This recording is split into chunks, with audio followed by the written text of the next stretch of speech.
Hi, நான் சிந்து. இன்னைக்கு நம்ம பார்க்க போகிறது எல்லாருக்கும் ரொம்ப பிடிச்ச ராஜ்மா மசாலா வித் ஜீரா ரைஸ்.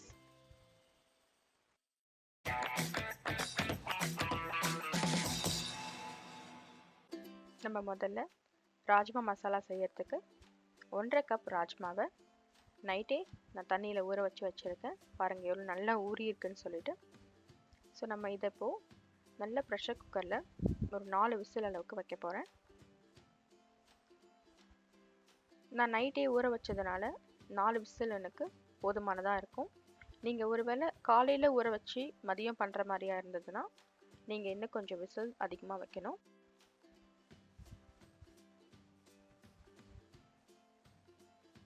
பாருங்கள் 4 விசிலுக்கு நல்லாவே வெந்திருக்கு.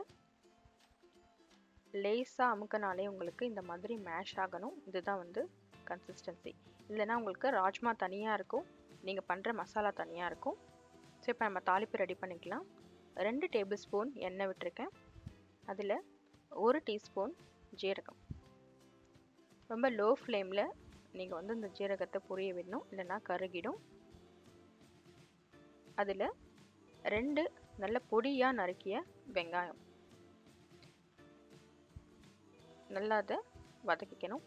இந்த ரெசிபியில் எல்லாத்தையுமே நம்ம நல்ல பொடியாக கட் பண்ணி தான் போடணும். இப்போ 1 டேபிள் ஸ்பூன் இஞ்சி பூண்டு சாந்து,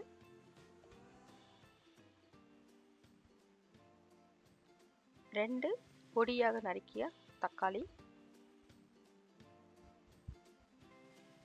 இது எல்லாம் சேர்த்து நம்ம நல்லா வதக்கிடலாம்.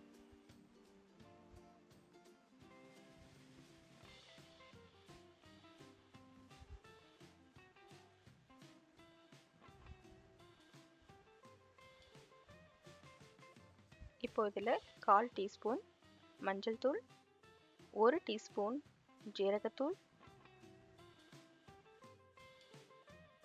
1 teaspoon garam masala powder, 1 teaspoon கொத்தமல்லி தூள், 2 டீஸ்பூன் காஷ்மீரி மிளகாத்தூள்.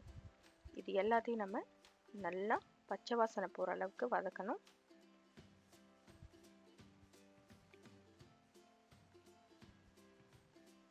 இதில் இப்போது உப்பு ஆட் பண்ணிக்கலாம்.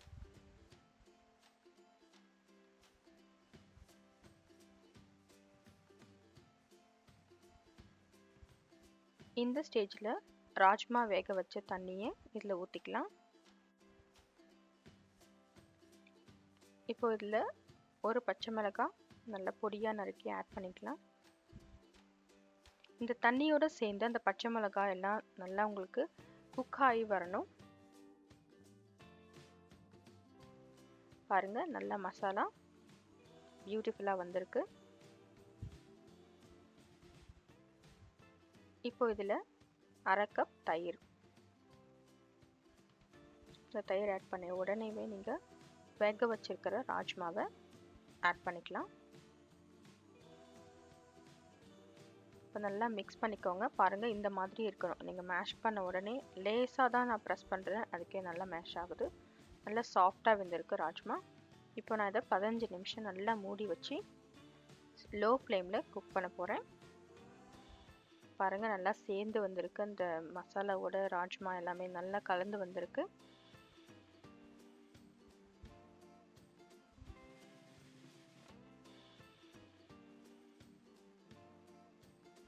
இப்போ இதில் ஃபைனலாக கசூரி மேத்தி ஆட் பண்ண போகிறோம். நம்ம ஊர் கருவேப்பிலை மாதிரி கடைசியாக கொஞ்சம் ஆட் பண்ணணும். இதுக்கு ஒரு நல்ல டேஸ்ட் அண்ட் ஃப்ரேக்ரன்ஸ் இருக்குது.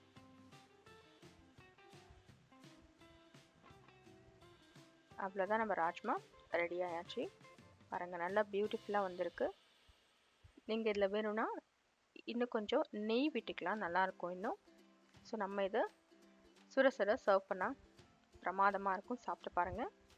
இதுக்கு மேட்ச் ஆகிற மாதிரி ஒரு சாதம், ஜீரக சாதம், கியூமின் ரைஸ் எப்படி செய்யறதுன்னு பார்க்கலாம் வாங்க.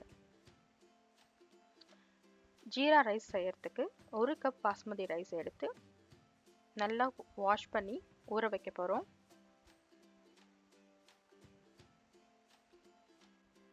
இப்போது தாளிச்சுக்கலாம். அதுக்கு 1/2 டீஸ்பூன் நெய், ஒரு சின்ன பட்டை, 3 கிராம்பு, ஒரே ஒரு கருப்பு ஏலக்காய். இது கூட ஒரு பிரியாணி இலை, 1 டீஸ்பூன் ஜீரகம், அதோட ஒரு பச்சை மிளகாய் காரத்துக்கு. இது எல்லாத்தையும் லேசாக ரோஸ்ட் பண்ணிவிட்டு நம்ம 2 கப் தண்ணி ஊற்றிக்கலாம். 1 கப் அரிசிக்கு 2 கப் தண்ணி விட்டுருக்கேன். இதுக்கு நம்ம உப்பு தேவையான அளவு ஆட் பண்ணிக்கலாம். தண்ணி கொதித்த உடனே நம்ம இதில் ஊற வச்சுருக்கிற அரிசி போட போகிறோம். இதுக்கு ஒரு 10 நிமிஷம் தான் ஊற வைக்கிற டைம் ஆகும் உங்களுக்கு. நல்லா மிக்ஸ் பண்ணிக்கோங்க. மிக்ஸ் பண்ணிவிட்டு சால்ட்டெல்லாம் செக் பண்ணிவிட்டு அதை மூடி ஒரு 15 நிமிஷம் நம்ம லோ ஃப்ளேமில் குக் பண்ண போகிறோம் அரிசியை. பாருங்கள் எவ்வளோ அழகாக குக் ஆகிருக்கு ரைஸ். இந்த ஸ்டேஜில் நம்ம கொத்தமல்லி தழை போட்டு ஸ்டவ் ஆஃப் பண்ணிடலாம். ஒரு 5-10 நிமிஷத்துக்கு அந்த ஆஃப் பண்ணியிருக்கிற ஸ்டவ் மேலேயே அந்த பாத்திரத்தை விட்டுடுங்க. அப்போ தான் நம்ம தண்ணி எல்லாம் எடுத்துட்டு நல்லா அரிசி வந்து உதிரி உதிரியாக இருக்கும். பாருங்கள் எவ்வளோ அழகாக வந்திருக்கு நம்மளோட ஜீரா ரைஸ். ரொம்ப குயிக்காக வீட்டில் செய்யக்கூடிய ஒரு லன்ச் இது. ஸோ நம்மளோட ஜீரா ரைஸ் இப்போது ரெடி ஆகிடுச்சு. பாருங்கள் எவ்வளோ நல்லா வந்திருக்குன்னு. ப்ளஸ் நம்மளோட ராஜ்மா மசாலாவும். நீங்கள் இதை ட்ரை பண்ணி பாருங்கள். நான் சிந்துஸ் கிச்சன் ரெசிபியில் வேறு ஒரு ரெசிபியோட மீட் பண்ணுறேன். தேங்க்யூ.